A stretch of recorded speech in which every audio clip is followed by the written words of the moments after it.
I'm going to start off by addressing the emergency debate. On a eu un débat d'urgence hier. The emergency debate yesterday for the first time in many years about the tariffs and the government of New Brunswick's reaction to these tariffs. Opened up the emergency debate at the request of the two opposition parties and debated in the legislature for about 6 hours.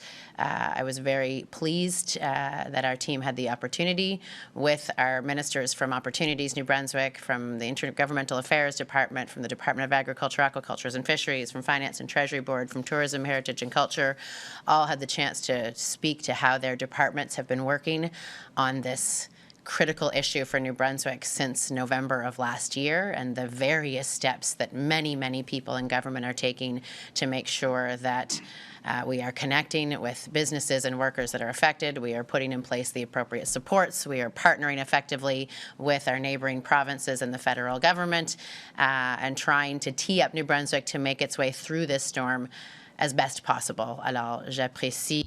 So I really appreciate the opportunity to present for our department all that they're doing to answer the threat of the tariffs. I'm going to continue to speak about it up until we've gone through this problematic. The piece that I want to speak to are the Chinese tariffs that came into place today with a 25% tariff specifically on New Brunswick seafood and seafood from Canada. This is absolutely something that is concerning and significant because China is one of our main markets for New Brunswick seafood, not as significant as the U.S. market, but a big customer of ours nonetheless. I was pleased to be in Boston at a global seafood show with 60 New Brunswick seafood producers and companies, and so we had a chance to speak quite a bit about how the companies in New Brunswick were processing and preparing for the challenge of Chinese tariffs.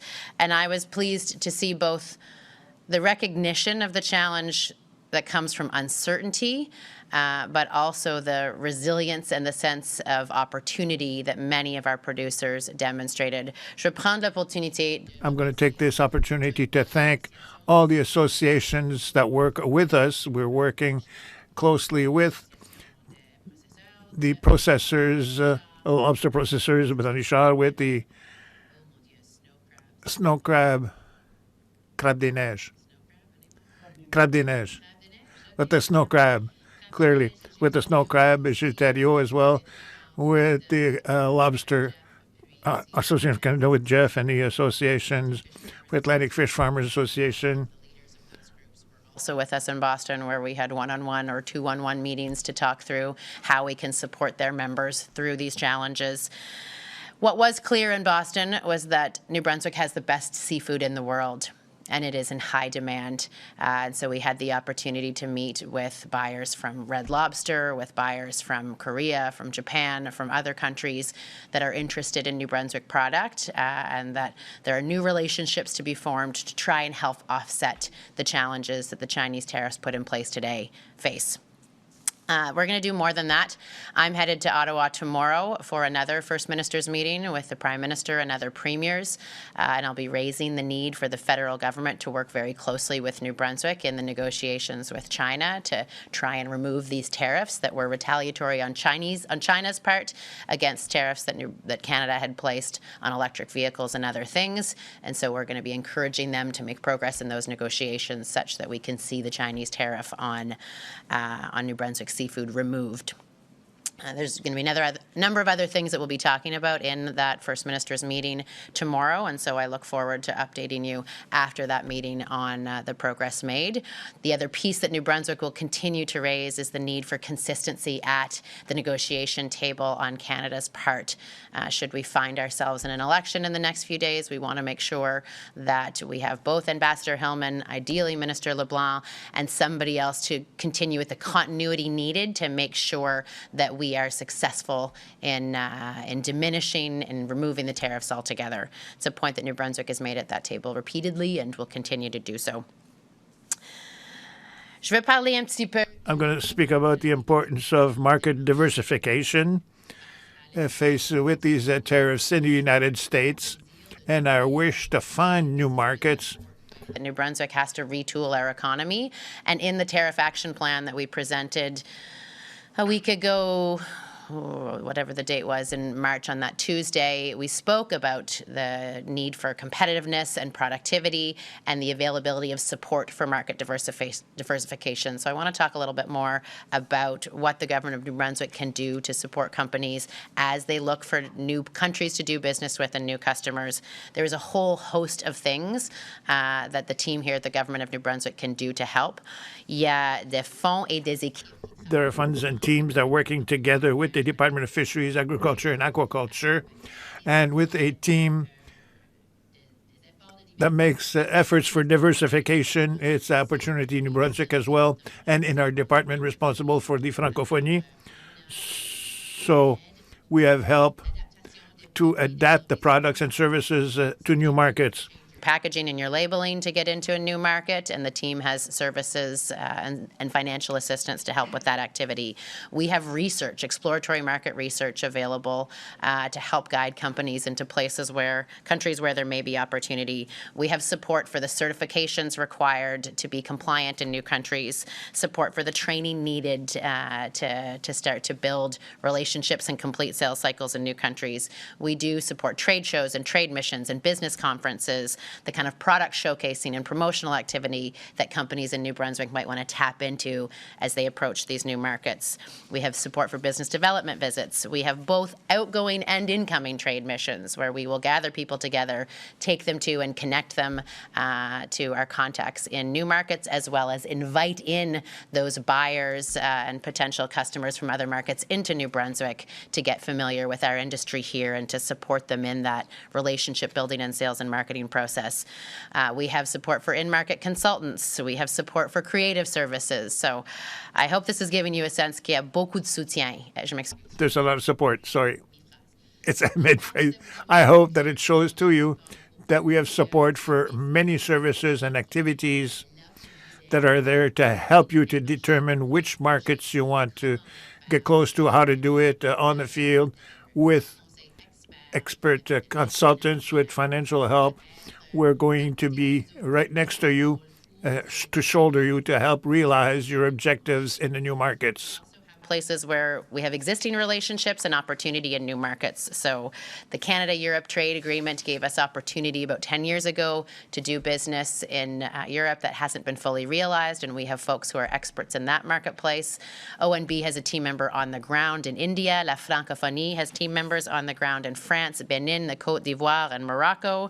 We also have a great relationship with Louisiana, although in the U.S. market is not our focus right now. And we have a team that have expertise in the Asian market as well that you can help tap into. So there is a significant amount of work being done that has been ramped up and accelerated on helping New Brunswick companies make sure that those who want the best seafood in the world or who are interested in the products that we produce beyond seafood, because New Brunswick has incredible entrepreneurs and incredible products.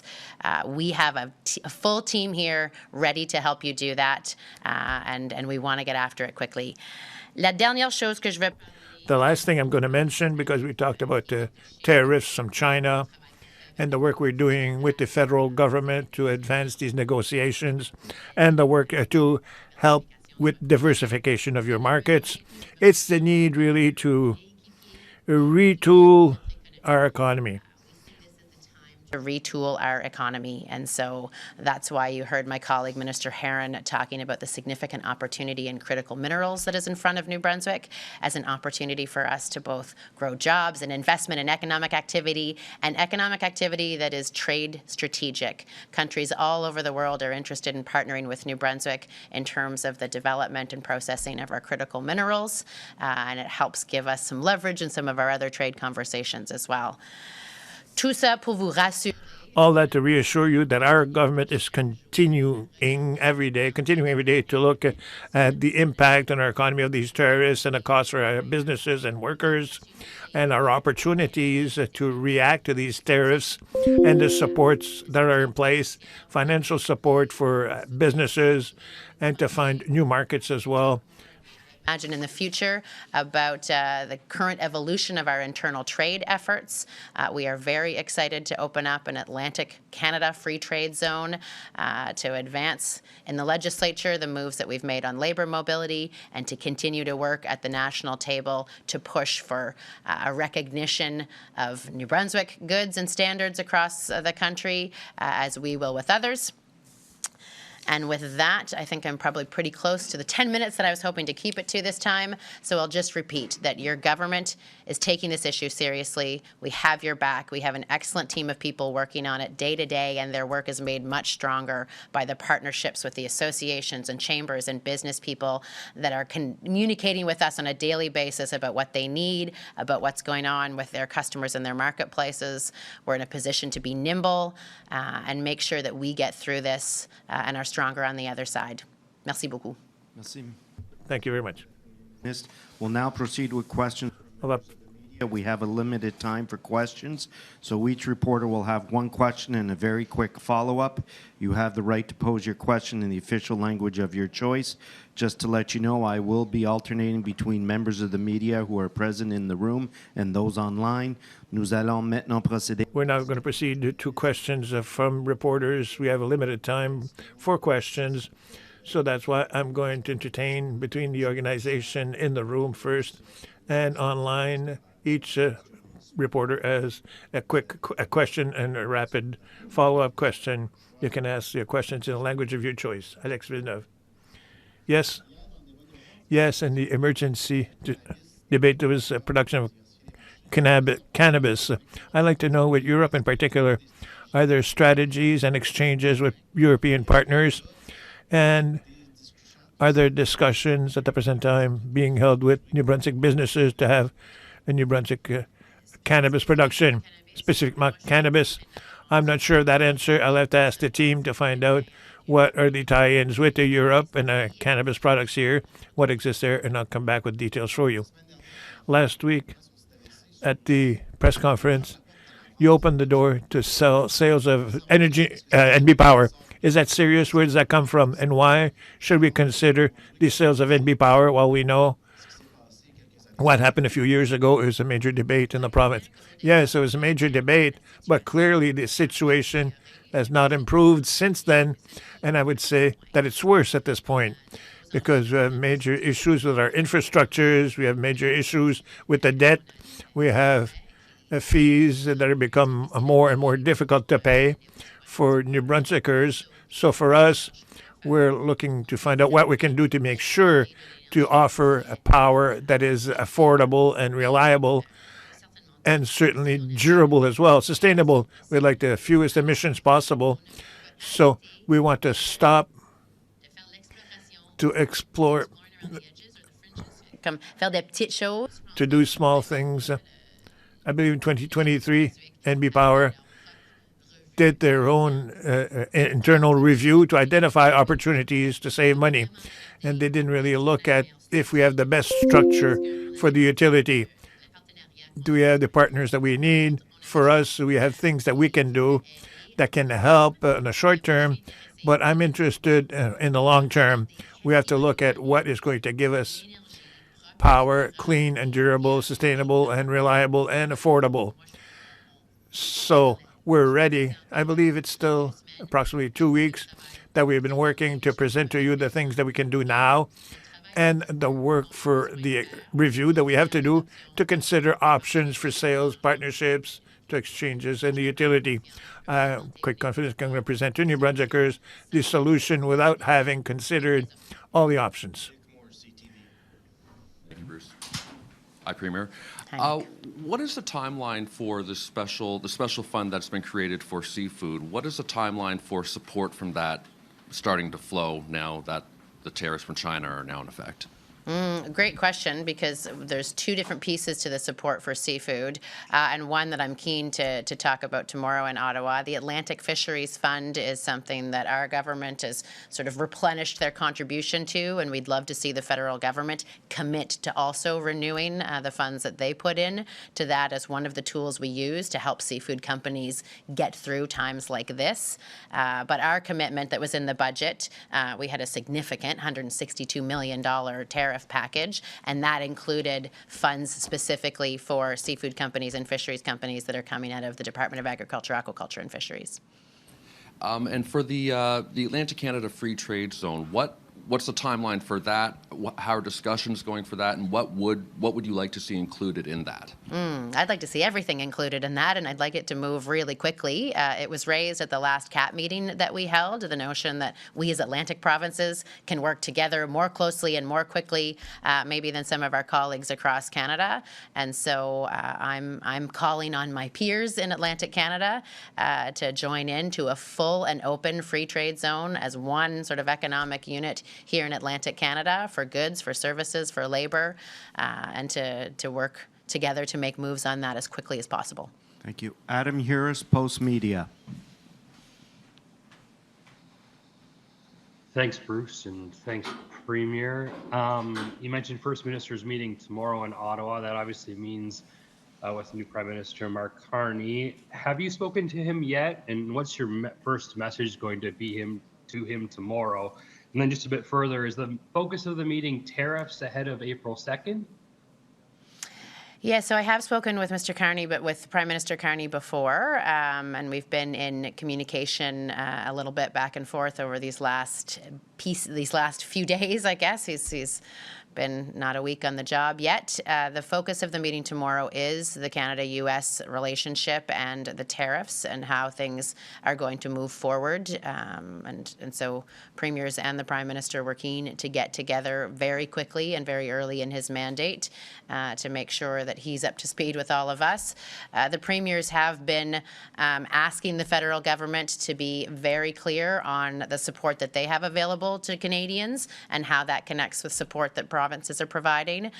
We are always looking for updates on the work that Minister Laban and Minister Hillman have been doing with Secretary of Commerce Lutnick and others in the U.S. administration, and to share information on what we're doing as we continue to engage with our counterparts in the U.S. and beyond, so that we all have the latest information. I will say that I have been encouraged by the sense that what's coming from the U.S. right now is that Canada will get favorable treatment in whatever regime they propose on April 2nd. What favorable treatment means remains to be seen, and that could obviously change tomorrow with the president. But we're looking forward to getting up-to-date information tomorrow, and I'll reiterate that I'm keen to see the federal government put in place a strategy that allows us continuity at the negotiating table over what is likely to be an electoral period to come in the very near future. A quick follow-up, Mr. Harris. Yes, thanks. On the sale of NB Power as an option, I wanted to know how serious of an option that is. It's not something you campaigned on. Have you reached out to Hydro-Quebec for talks on it? Are you actively pursuing it? Right now, we're structuring what that full review of NB Power should look like, and so we're building the pre-work, right? If we're going to look at this utility from the outside in a holistic way, who's around the table? How long is that going to take? What is in scope and what isn't? And so everything is in scope right now, but we haven't made moves to dig into any of those possible options. Right now, we're designing the who and the how that work will be undertaken. Alexandre Boudreau, l'Acadie Nouvelle. Thank you. SE is an index of businesses every year, and recently it reached its weakest level than in pandemic in 2020 and the 2008 crisis, economic crisis of the province. Can continue to support businesses on the long term if the tariffs last 1 year or more. Is the province as solid enough to keep businesses in New Brunswick? Well, it's an excellent question, because clearly we have a deficit this year. It's not something that we wanted, that we forecast, and we have a schedule to reduce that deficit every year between now and 2028. But the impact of the tariffs, it's not clear what it's going to be in the next years. If it continues at 25%, it's going to have an impact that is going to be negative on our deficits or forecast. So are we going to help our businesses? And with how much money? At which point? Well, there's going to be a point where these finances are not going to be available to the province. So if we're projecting deficits, it means that we have to borrow that money from somewhere. And if we have too much deficit, too large deficit, the money is not going to be there for us and not affordable. So there are many hypothetical questions as to what is affordable for the province. It's a cost as well if we don't help them and we lose that economic activity and we lose these jobs. It's another challenge for our budgets. So it really is a balance to find out what we can do to protect our economy and what we cannot do because we do not have the necessary tools. For this year, we're confident that the solution of the $160 million and all the other work that has no financial value, but there's also work that's being done to fulfill the needs at the time with the industries that are going to see that impact if it's in place for 2 years and we have to spend another $150 million, maybe more than $200 million. We're going to continue to see, the opportunities with the minerals and other places we're investing in our economy. Are they helping us with our income, our revenues to continue to support the industry? These are good questions. I'm sorry, but I can't tell you in 2027 what money is going to be available and what's the issue. What are the issues? But we don't have all the funds in the world. We cannot continue to have a subsidy for everyone, for everybody. And we really have, that's why I spoke about diversification of the markets. We have to find new clients because we cannot continue with 25% tariffs and 92% of our economy based on export economies based on the United States. We have to find new clients to decrease the problems in the future. And you mentioned a while ago in English, but of course you're going to be an election campaign soon in New Brunswick so far, is supporting on the Canada team to federal to make pressures on the United States. I'd like to know, in principle, in an electoral campaign, if provincial ministers must keep a bit quiet if we're going to be in an election campaign, is going to affect the capabilities of the federal government to make pressures on the United States with the tariffs. Well, I believe it's a risk. It's a concern that I communicated to the federal government since December that what we're going to do during an election, maybe the ministers involved now are not going to be available every time to make that their priority, number one priority, what the civil service can do in a period of waiting for an election. I'm just want a reassurance from the federal government that there are going to be people in place. And it's excellent. The Minister Hillman does excellent work, but she can't do it on her own. I'd like to know who is around her. And for us, the Prime Minister of Canada is ready to support her and to add our resources, but I believe it deserves to have somebody from the federal government that's going to reassure that the continuous work is going to be done strategically and integrated. So we're looking to reassurance from the federal government that if it's Minister Leblanc and he's not going to have in his writing, a campaign is in writing, we'd like to know that there is a solution to always have somebody there to make the work move during the election campaign. BC.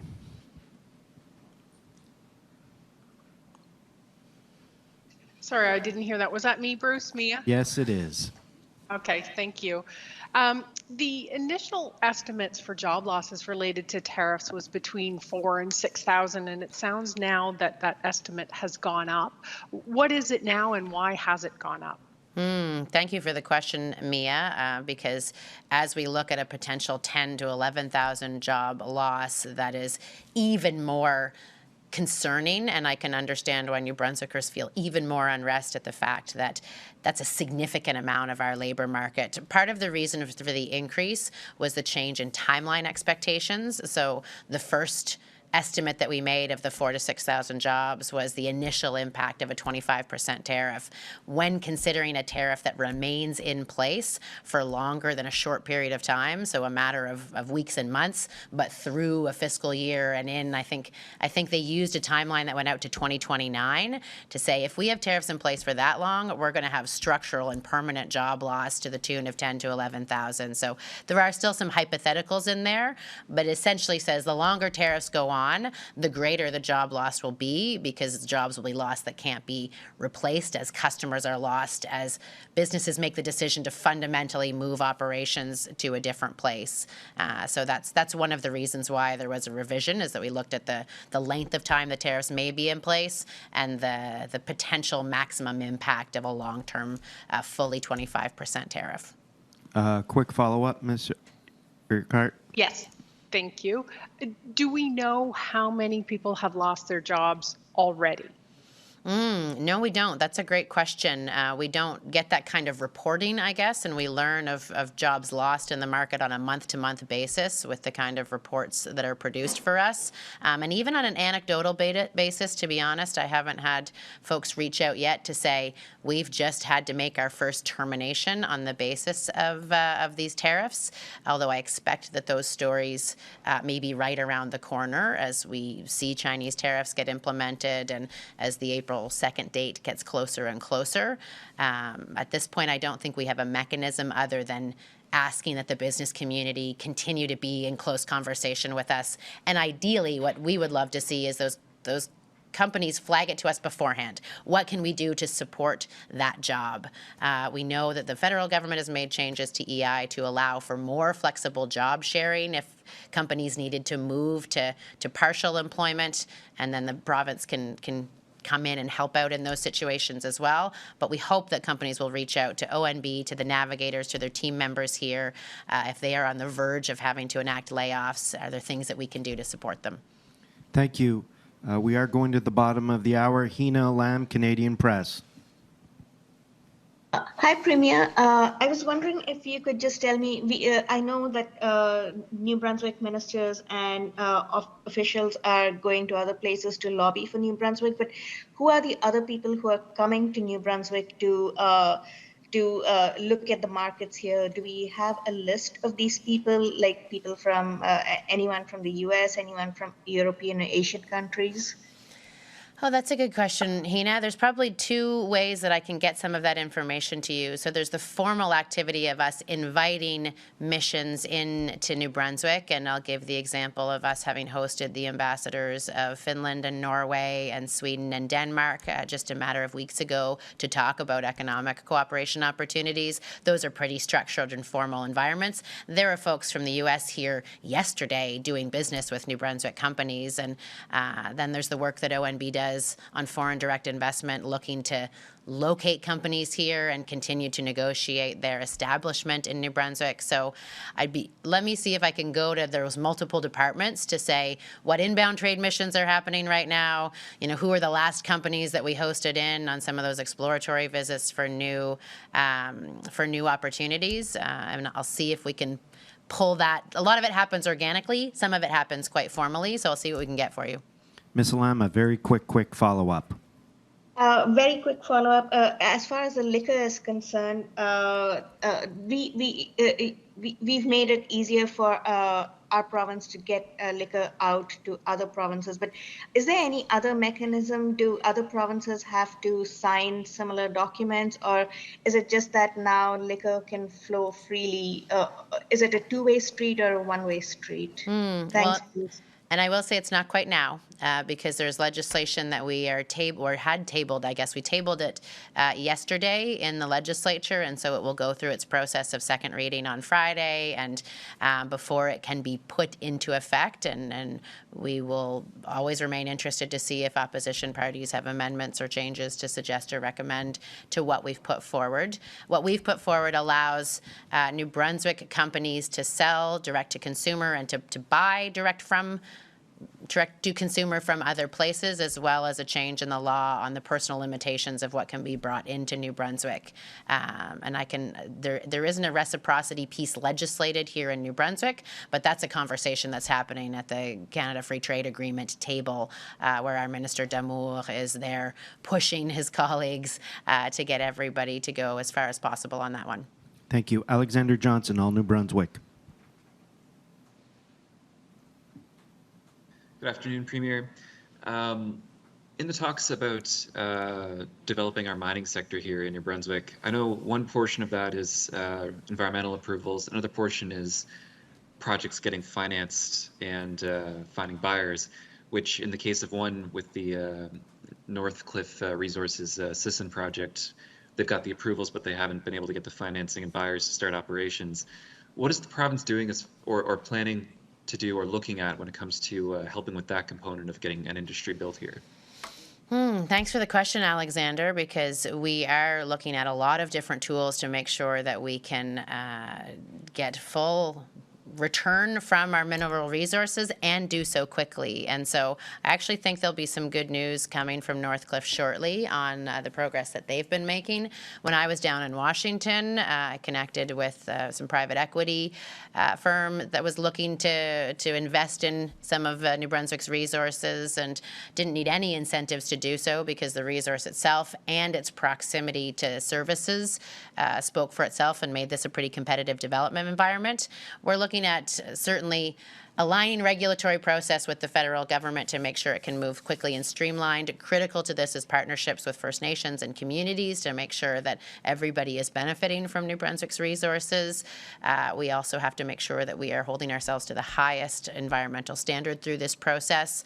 And then we have to make sure that we have the tools in place to make this. New Brunswick already does pretty well, I'll say, as a development environment. I think we fare considerably better than, say, Nova Scotia, but we're striving to be in the territory of Saskatchewan when it comes to a place that's attractive to mining investment. So there are both infrastructure pieces and financial pieces that we're looking to put in place as part of the work that I've tasked Minister Herron to do to make sure that we can get the full benefit of these resources for each and every New Brunswicker as quickly as possible.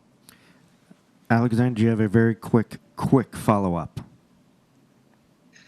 All right, my quick follow-up is about salmon conservation. There was a release this morning about the province looking for more money from the federal government in close to on par to the multi-million dollars announced for the Pacific strategy. What are you envisioning? What are you hoping to achieve with funding like that if it were received? Well, we have a critical issue with salmon in this province, particularly in the Miramichi, where salmon conservation efforts are desperately needed. I think what the figure I was told today was something like 34 or 36 salmon made it through the ladder from our attempt to restock and support that population. That's a really concerning figure, and we have long been lobbying the federal government to get them to take the need to preserve and conserve the Atlantic salmon fish here in New Brunswick seriously. We've seen some good results in Fundy, where there has been a partnership with Fort Folly and others and industry and New Brunswickers on the ground to get that population back into a healthier place, and it's been successful, and we have most of those folks already and willing to put in that effort in the Miramichi, but the federal government has not been at the table the way that we need them to, and it's really getting to a pretty dire point. So we are aggressively asking the federal government to come in, and when they do things like the Pacific strategy, when the flagship Miramichi salmon, the mighty Miramichi that attracts tourism industry and beyond to our province, is being neglected by the federal government. So we are looking for them to come and be a real partner for us in the critical work of conserving that population and that fish. We are at the bottom of the hour, so we're going to try and squeeze. Vicky Hogarth, CHCO. Thank you, Bruce. Premier Holt, the Federal Department of Finance got back to me this week regarding Campobello and said there is currently no exemption on tariffs for islanders, but islanders are already feeling the pinch because if they're on a fixed budget. So I'm just wondering if you have an update after Minister Kennedy's visit to the island on Friday on how the province might be helping address the situation. Well, some of it is just as you articulated, Vicki. Minister Kennedy was there to better understand the needs and the reality of the community, and we've reached out to our federal counterparts to see if we can get the carve-out needed for that particular island. I had sensed a real optimism from the team here that we were going to be able to get that carve-out from the federal government, so I'm a little disappointed to hear that they've told you that there was no movement or no support on that, because we think the carve-out's pretty straightforward. It's clearly geographically restricted to the folks in Campobello going over to Lubec.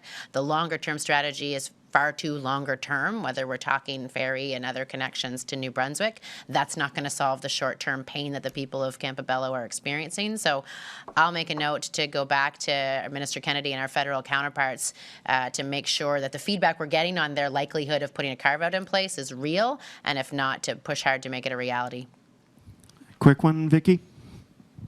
Thanks, Bruce. Yes, there's concern on the island too about funding from the United States towards the Roosevelt International Park. They're just wondering if you've heard anything, if this is something that will still be going through this year. That one I haven't heard about, Vicky. So you said funding from the U.S., so they're meeting their regular commitment to the Roosevelt Park, and now there's a sense that that commitment might be in jeopardy? I think it's more of a fear that since it's an international park, but on Canadian soil and also commemorating a Democratic past president, that funding could be in jeopardy. Interestingly enough, I met with somebody who referenced the Roosevelt Park and Campobello while I was in Washington, and who had personal ties and experience with, I think he might have even said he had worked there at one point. So let me follow up to see if those fears are founded, or if we can provide some certainty that the U.S.'s commitment to support that international park with us is still clear and strong. Thank you. Sky from Global. Hello. Yes, I'm wondering, just given the pursuit of an Atlantic free trade model, how quickly could that be up and running if other premiers in the region get on board? I think it could be up and running quite quickly, actually, because clearly Nova Scotia and New Brunswick are on board with doing this with each other. And in my conversations with the new Premier, Rob Lance, he indicated a willingness and an openness to participating. And with Premier Fury, it's been a little different. He's been overseas, and so we've been texting a little bit back and forth about this. And we know that there will be a new Premier of Newfoundland in the coming months. We'll have to work through that transition. But I'm very optimistic that we, as Atlantic Canadians, as Maritimers, work really closely together. We understand each other. Half of us are related. So I'm optimistic that between Premier Houston and Premier Lance and I and Premier Fury and whomever succeeds him, we'll be able to move very quickly on a fully free trade zone in Atlantic Canada. Sky, do you have a quick follow-up? Yes, I was also wondering, I know you mentioned concerns around just continuity with the federal election on the horizon. Do you have any other concerns or thoughts on even how it will impact Canada's relationship with Trump? How the Canadian federal election will impact Canada's relationship with Trump? Mm-hmm. Is that what you're saying? I mean, I think that it's hard to predict what the president, will do and who they will respond to and how.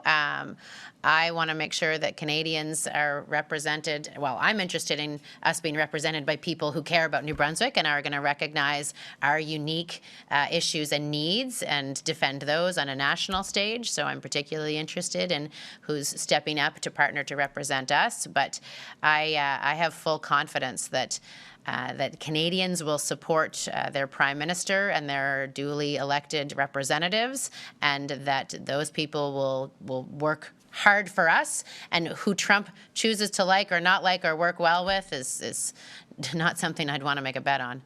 Mylène Thomas, CIMT.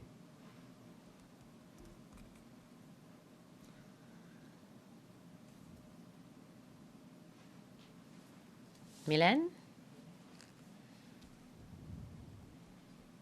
Mylène, sinon, Bruce Work. Thank you, Bruce. My question is not related to tariffs, but it affects Tantramar riding, which is part of my local coverage area. I was concerned by media reports that the Green Party is being forced to lay off research and communication staff because of budget cuts based on their loss of one seat in the fall election. Now, I haven't talked to MLA Megan Mitten or Leader David Kuhn about this. For me, it's more of a personal concern about the potential loss of effective opposition voices in the legislature. So I'm asking, is there a possibility that as Premier, you will reconsider these cuts to the Green Party legislative staff? The decisions on how the opposition and the government members' offices are funded is a decision of the LAC committee, the Legislative Affairs Committee. It's a decision that that group makes, and so I understand that they considered proposals and a model for how those government members and opposition and third-party offices are funded. How they choose to spend those funds between staff and other things is the decision of those offices. But I believe that a decision was come to, that the members of the committee agreed to, that looked at proportionality and what was most equitable and fair across all 49 representatives in the House. And so it's not my intent to override the work of that legislative committee. Et merci beaucoup. That concludes today's update. Voilà la fin de notre mise à jour. Merci beaucoup. Merci. Merci beaucoup.